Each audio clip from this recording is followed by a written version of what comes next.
Speaking to LBC, Mr. Ahern, who was instrumental in the Good Friday Agreement in 1998, claimed a hard border dictated by a hard Brexit would lead to civil unrest in Ireland, despite sectarian violence unlikely to return to hit the two countries. He said, "I think we have to get a trade agreement that is something close to what the current EU customs union is, because if that is the case, then it doesn't create any reason why we can't trade between North and South and between East and West. There might be some changes, but not substantial changes. If the United Kingdom were to do no deal with the EU, or do a deal that was very different, then we would have a major problem."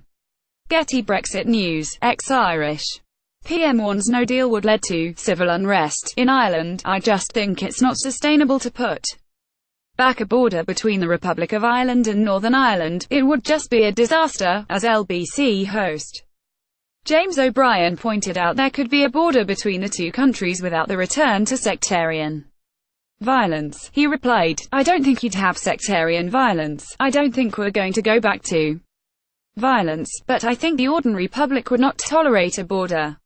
If the United Kingdom were to do no deal with the EU, we would have a major problem." Bertie Ahern asked if a Brexit no deal would lead to civil unrest in Ireland. He said, "I'm afraid so, hopefully not violence, but I don't think the concept of bringing back a border after over 20 years of peace and stability would be an enormous mistake, a mistake that any politician that would negotiate that, they would be very sorry that they went down that road." On the 20th anniversary of the Good Friday Agreement, former Prime Minister Tony Blair also warned Brexit was threatening the very principles underpinning the agreement, which was founded on key concessions by both the Unionists and the Nationalists.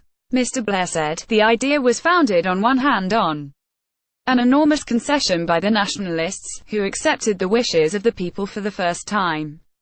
On the other hand, the Unionists also accepted the legitimate rights of the Nationalists to express their desires for a united Ireland." The power-sharing agreement arose from this understanding, along with a new Northern Irish police force, and changes to the judiciary system, and one of the hopes of the Nationalists was the absence of a border between the North and the South. He added, "If Brexit disrupts nationalist aspirations because the border becomes a hard border and you have some sort of border checks and freedom of movement becomes more difficult, then it's got the potential to cause tension. Now, that shouldn't ever justify or end up in violence, but it will give a different complexion to the nationalist aspirations."